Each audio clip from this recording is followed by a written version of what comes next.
여러분 저번 주에 말씀 내용 기억하세요? 가문의 저주가 있습니까? 가문의 저주에 대해서 얘기했는데 너무 중요한 메시지입니다. 이것은 여러분들이 그 무디와 치유 들어가셔가지고 계속해서 시간 나는 대로 이 가문의 치유가 있습니까에 대해 가문의 저주가 있습니까에 대해서 들어보시기 바랍니다. 너무 중요해요. 저번 주에는 우리가 가정, 가문, 개인적인 얘기를 했다면 이번 주에는 지역에 대한 얘기를 나눌까 합니다.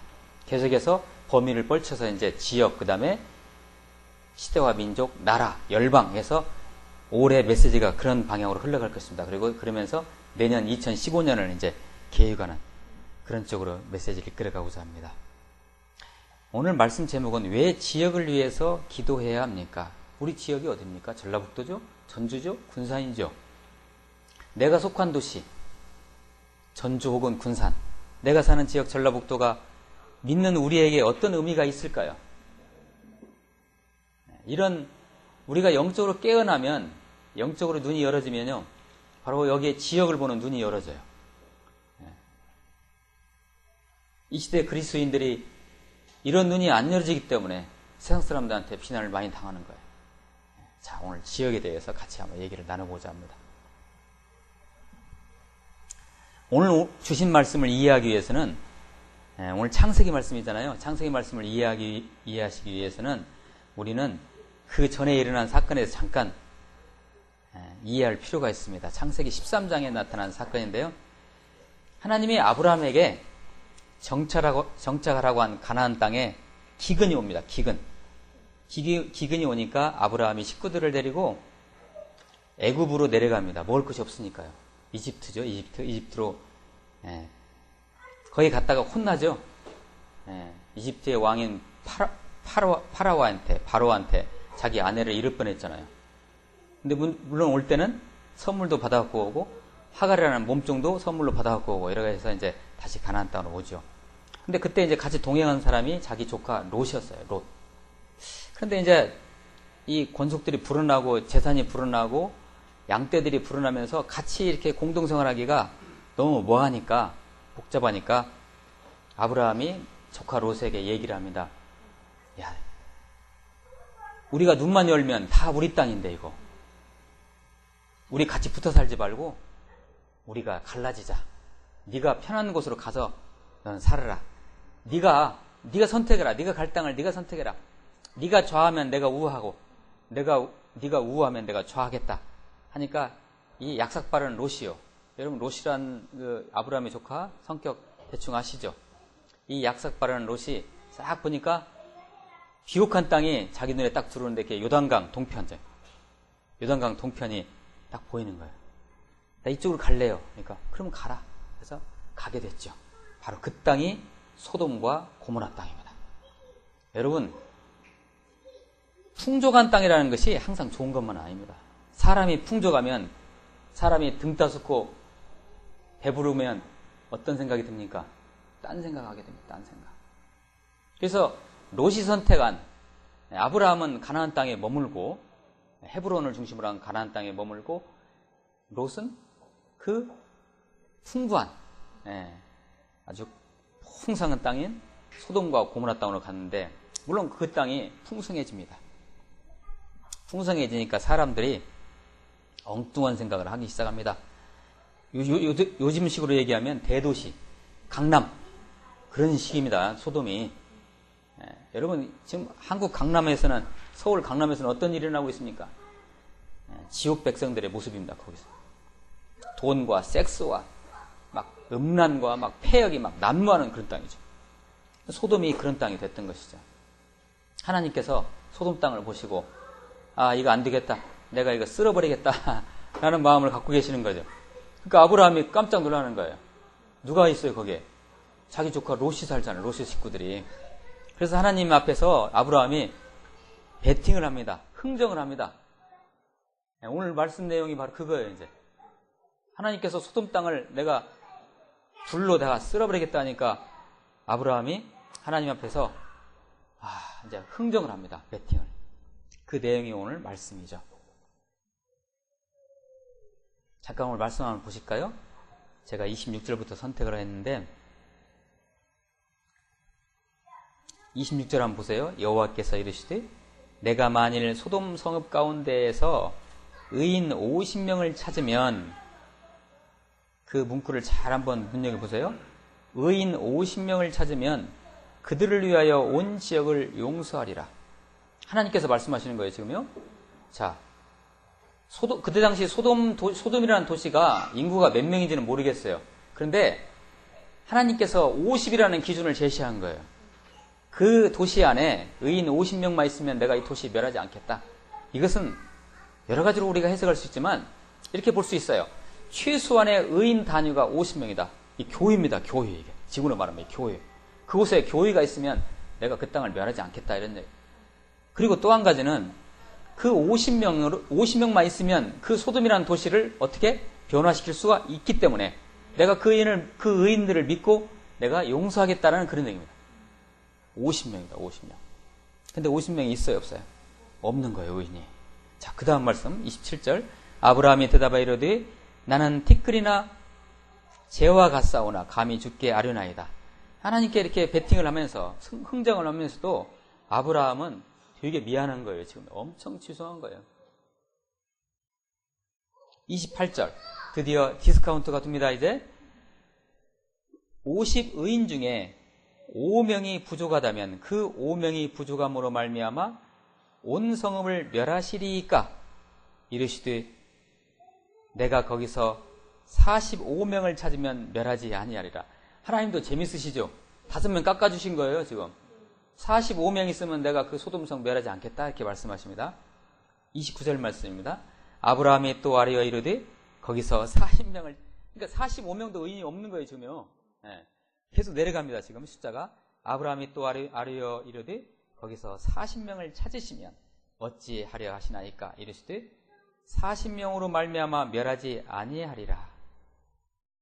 40명 때문에 그 성을 멸하지 않겠다고 하나님께서 또 흥정을 하십니다. 흥정에 응하십니다. 40명도 없는 거예요. 30절. 아브라함이 이르되 내 주여 노하지 마시옵고. 주에 대해서 분노하시고 노하시는 것이죠, 하나님께서. 말씀하게 하옵소서. 거기서 30명을 찾으시면 어찌하려 하시나이까? 이르시되 내가 거기서 30명을 찾으면 그래야지 아니하리라. 30명까지 내려온 거예요. 하나님께서 판단하실 때 30명 정도면 소돔성을 변화시킬 수 있다고 생각하는 거예요. 그 도시 안에 30명 정도만 있으면 그 도시가 변화될 것이라고 하나님께서도 인정하시는 거예요. 30명까지 내려왔습니다. 그런데 30명도 없어요. 31절. 아브라함이 또 이르되 내가 감히 내 주께 아뢰나이다. 얼마나 아브라함이 죄송을 했을까요? 거기서 20명을 찾으시면 어찌하려 하시나이까? 이르시되 내가 20명으로 말미암아 그리하지 아니하리라. 우리 하나님 참 자비로우시죠. 20명이 있으면 내가 봐주겠다, 이런 얘기. 근데 20명도 없어요. 32절. 같이 한번 읽어봅니다. 32절 시작. 내가 이것만 더 아뢰리라. 거기서 10명을 찾으시면 어찌하여 하시나이까? 이르시되 내가 10명으로 말미암아 멸하지 아니하리라. 예, 아멘. 10명까지 내려왔죠?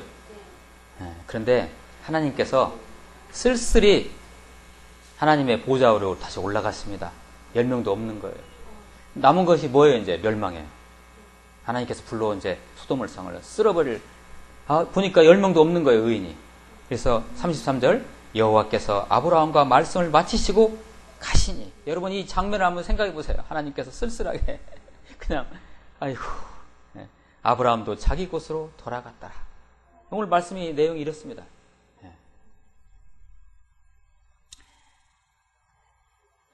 이때 당시에 근동에서 장사하는 사람들이 이런 식으로 장사를 했습니다. 이때 당시 근동에 있는 사람들이 흥정을 이런 식으로 했어요. 아브라함이 그 방법으로 하나님과 지금 한 거예요. 근데 하나님이 봐주시잖아요. 그걸 받아주시잖아요. 재밌죠? 자, 숫자의 변화 50, 45, 40, 30, 20, 10. 의인의 숫자입니다. 그 공동체에 들어있는, 그 지역에 있는. 이 구약 성경에 나오는 의인의 숫자는 지금 우리식으로 세어가면 바로 예수 그리스도의 공동체를 의미합니다. 교회입니다. 교회.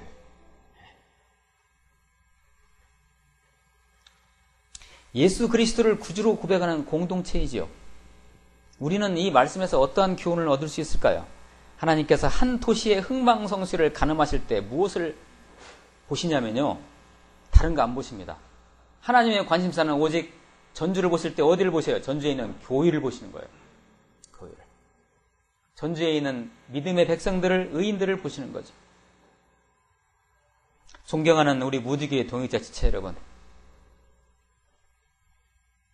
지금 전주에서는, 지금 군산에서는 무슨 일이 일어나고 있습니까? 여러분, 그것이 보이십니까? 하나님은 사람을 통해서 하나님의 뜻을 이루시고 지금도 그렇게 인도하십니다. 그것이 하나님의 통치 방식이죠. 그런데 그런 하나님의 통치가 각각의 영혼들이 거하고 있는 도시를 통해서 이루어지고 있습니다. 그러므로 내가 속해 있는 도시는 나와 밀접한 관계를 갖고 있는 것이고, 또한 하나님께서 나에게 주신 하나의 미션, 사명이자 소명입니다. 그 도시가. 이 도시를 작게 보면 도시 안에 있는 나의 직장일 수도 있습니다. 이것이. 왜 하필 하나님은 나를 전주에서, 군산에서 살게 하셨을까요? 그것을 영적으로 발견하시는, 영안이 활짝 열어지시는 여러분 되시기를 축복합니다. 영안이 열어지셔야 돼요. 바닷가 모래밭을 걷고 있는데 옆에서는 바다 파도가 세차게 출렁거립니다. 아주 무섭게. 그런데 바닷가를 한참 걷다 보면 그 무섭게 일렁이는 파도는 어느새 썰물이 되어 빠져나갑니다. 그러죠? 그 무서운 그 밀물의 파도가 어느 순간에 쭉 빠져나가죠? 우리도 모르게요. 바로 이것입니다. 우리가 사는 전라북도는 지금 살기 좋은 고장으로 만들겠다고 아우성입니다. 여러분 잘 아시죠? 일단 우리 전라북도가 돈이 많습니까? 공장이 많습니까? 인구가 많습니까? 젊은이들이 다 대학 졸업하면 다 어디로 가요? 다 고향을 떠나죠. 우리 전주 시장님이건 우리 도지사님이건 간에 시정, 도정의 무게를 싣고 일하고 계십니다. 바로 이 부분. 전라북도 인구가 지금 계속 빠져나오고 있죠. 전주 인구도 빠져나오고 있는데 저 무주 지난 장수에 있는 분들이 이사 오니까 그냥 유지가 되는 거예요. 바닷물이 우리도 모르게 썰물로 빠져가는 것을 누가 막을 수 있습니까? 이거 못 막아요. 왜? 자연이니까요. 그게 자연이잖아요. 썰물 드는 거 누가 막아요, 그걸. 그냥 빠져나가는다는데. 그러죠? 지금 전라북도는 사람이 빠져나오고 돈이 빠져나오고 일터가 빠져나갑니다. 보이십니까? 앞으로 5년 후에 전주와 군산의 전라북도의 모습을 한번 그려보세요. 여기에 대한 책임은 누가 집니까? 국회의원이요? 도지사요? 시장이요? 그분들 책임 없어요. 썰물이 된 조용하고 한적하기까지 한 모래사장에 썰물이 되면 얼마나 한적합니까? 막 허전하잖아요. 풍성한 바닷물이 언제 올까지만 답은 자연입니다. 그러죠? 다시 밀물대가 오면 바닷물이 제자리로 돌아오지 않습니까? 이게 바로 자연이라고 얘기하는 것입니다. 우리 눈에는 그것이 하나도 보이지 않지만 마치 썰물 밀물이 그렇듯이 사람의 이동, 오고 감이 있잖아요. 도시에 무엇이 생기고 없어지고 돈이 들어오고 나가고 공장이 생기고 안 생기고 이거 모두 사람이 하는 것 같지요? 아니에요. 하나님이 하십니다. 하나님이 하셔요. 우리 무디교의 동역자 여러분들은 하나님이 무엇을 위해 어떻게 역사하고 계심을 익히 알고 계실 것입니다. 우리 하나님은 특별히 세계 중에서 대한민국을, 그 중에서도 남한을, 거기에서도 전주를, 군산을 특심으로 더 사랑하셔서 먹을 것을 풍족히 주시겠지. 맞습니다. 그러나 이러한 막연한 생각은 버리시기 바랍니다. 하나님은 그렇게 일하시지 않습니다. 우연하게 잘해주시는 분이 아닙니다. 우리 하나님이 정확하신 분 아닙니까? 공의 하나님이신데, 우리 하나님은 하나님의 계획대로 그분의 일을 이루어 가실 뿐입니다. 그 일을 이루어 가실 때 사람을 택하셔서, 그 어떤 지역을 택하셔서 하나님의 살아계심을, 당신의 살아계심을 나타내시고 자신의 영광을 위해서 범사를 행하고 계실 뿐입니다. 이때 하나님께서 역사하실 때 하나님께서 보시는 관점, 포인트가 있습니다. 그것은 어떤 지역에 하나님의 마음과 합한 사람이 있는가 없는가, 이것입니다. 오늘 여러분 말씀에서 보시지 않아요. 그 땅에 의인 50인, 45인, 40인, 30인 이렇게 하나님의 마음과 합한 사람이 있는가 없는가, 얼마나 있는가를 하나님은 보시고 그 도시를 향해서 하나님이 일하십니다. 그래서 그들을 통해서 하나님의 뜻을 펼치십니다. 오늘 말씀해 주는 교훈이지요. 사랑하는 우리 무디교육자, 무디교회 동역자 여러분, 전주에, 우리 군산에 하나님과 합한 사람이 얼마나 살고 있을까요? 구약적 표현을 빌리자면 의인 말입니다. 의인이 몇 명이나 살을까요? 다시 말씀드리지만 바로 이것은 그 지역의 교회를 말합니다. 그 지역에 있는 교회가 얼마나 하나님의 마음과 함께 가느냐입니다. 하나님께서는 그걸 보시는 것입니다. 한 도시의 흥망성쇠는 바로 여기에 달려 있습니다. 제가 예를 하나 들어볼까요? 딱 두 도시를 제가 예를 듭니다. 인천이라는 도시 여러분 아십니까? 제가 어렸을 때 인천은요, 정말 볼품없는 도시였습니다.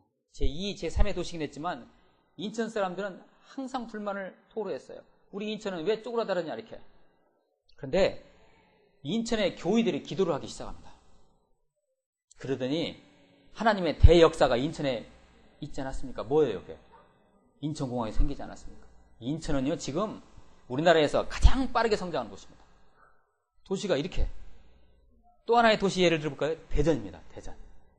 대전에 있는 교회들이 대전 성시화 운동하면서 열심히 기도하더니 대전에 있는 대학들 보세요. 전부 다 미션 대학입니다. 도시가요, 그냥 대전하면 여러분 어떤 인상 가지고 계세요? 살고 싶은 도시입니다. 대전. 우리 전주는요, 물론 살고 싶은 도시죠.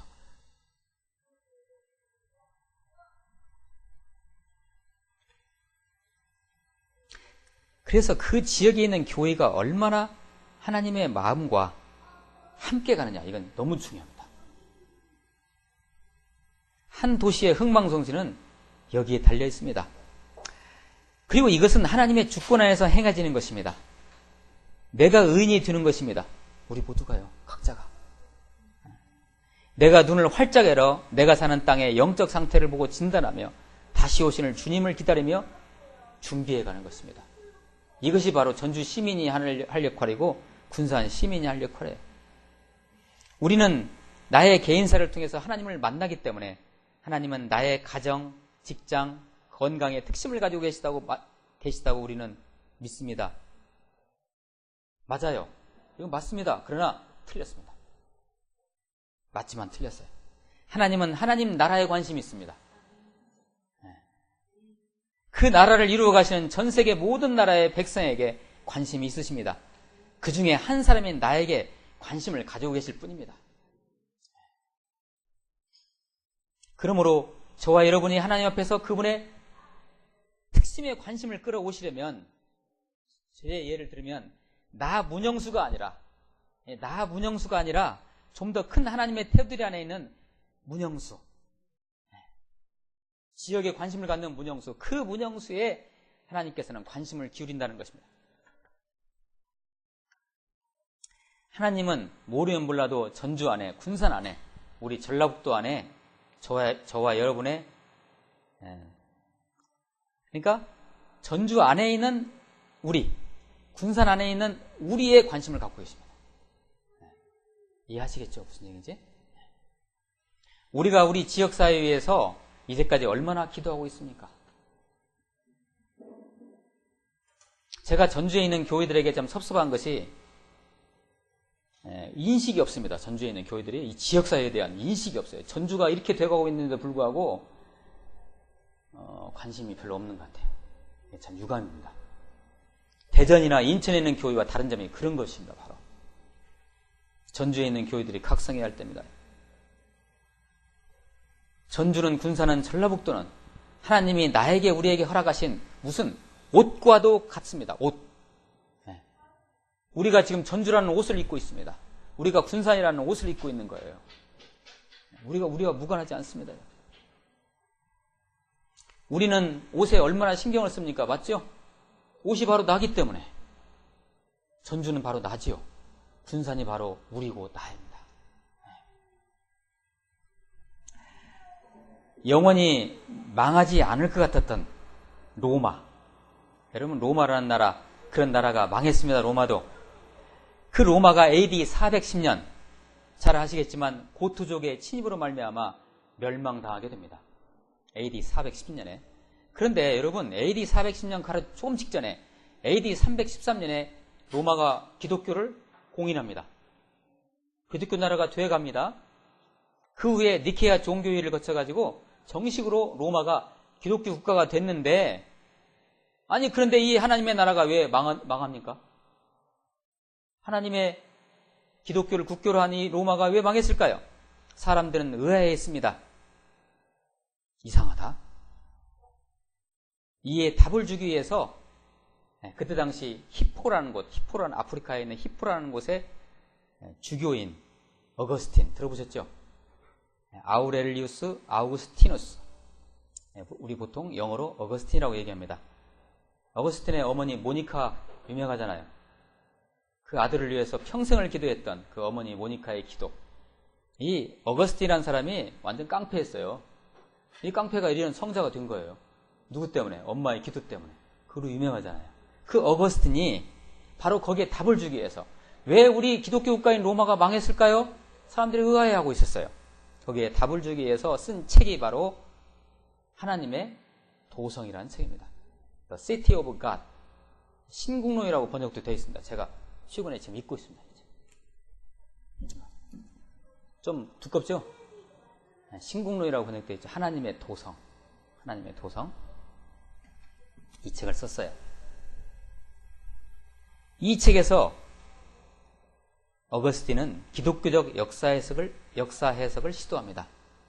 결론이 뭐냐면요, 이 세상의 나라는 망해도 그 안에 있는 하나님 나라가 계속 존속한다는 거죠. 이게 바로 이 책의 요지입니다. 제가 잠깐 15권 1장, 시간이 많이 갔지만 15권 1장에서 있는 어거스틴이 쓴 내용을 제가 읽어드릴게요. 한번 잘 들어보세요. 이 책의 내용입니다. 나는 인류를 두 부분으로 분류한다. 하나는 인간의 기준으로 살아가는 사람들로 구성된 부분이며, 다른 하나는 하나님의 뜻에 살아가는 사람들로 구성된 부분이다. 중간에 중략하고요. 나는 두 도성이라는 말로서, 두 도시라고 이해하세요. 두 도성이라는 말로서 두 부류의 인간 사회를 의미하는데, 하나는 영원전부터 하나님과 함께 다스리도록 예정된 도성이며, 다른 하나는 악마와 함께 영벌을 겪을 운명을 지고 있는 도성이다. 무슨 얘기입니까? 이해가 되십니까? 우리가 살고 있는 전라북도 전주 혹은 군산, 사람들은 지금 열심히 살아갑니다. 저마다 고생하고 갈등하고 웃고 떠들며 휴사 다니고 학교 다니고 어린이집 가고 직장 생활하고 시장 가고 백화점 가고 마트 가고 병원 가고 식당에서 밥도 먹습니다. 이런 여러 가지 등지에서 열심히들 혹은 힘들게 살아갑니다. 이 모든 것을 지금 누가 돌리고 계십니까? 저들의 배후에서 말입니다. 바로 하나님이십니다. 예수 그리스도이시죠. 성령 하나님이십니다. 그러므로 세상 나라 속에 있는 하나님의 나라가 맞물려 있는 것입니다. 자, 전주시가 지금 돌아오고 있지 않습니까? 사람들이 열심히 살죠. 여기에 이게 전주시 사람 살고 있는 이 세계인데, 여기에 하나님 나라 같이 이렇게 맞물려 있습니다. 보이지는 않지만.